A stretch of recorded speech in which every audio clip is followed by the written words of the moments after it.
Shri Harikrishna Heights येथे अत्यंत व्याजबी दरात 25 अमेनिटीज आणि प्रशस्त पार्किंग सह 2 आणि 3 BHK रेडी पोझिशन फ्लॅट्स उपलब्ध। बुकिंग साठी संपर्क पार्श्वनाथ प्रोजेक्ट 9090787833। मागील 15 दिवसांपूर्वी नाशिक शहरातील वडाळा नाका परिसरातील द्वारका वजन काटा येथून भंगारचा माल भरलेला ट्रक चोरून नेल्याची घटना घडली होती। या प्रकरणी मुंबई नाका पोलीस ठाण्यात अज्ञातांविरोधात गुन्हा दाखल करण्यात आला होता।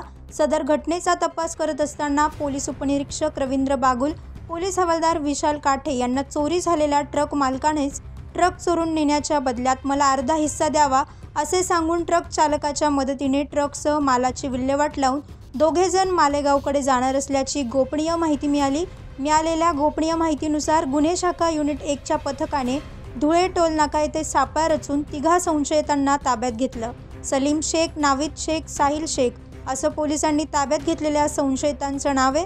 पोलिसांनी त्यांची कसून चौकशी केली असता 3 लाख रुपये रोख रक्कम पोलिसांनी हस्तगत केली आहे।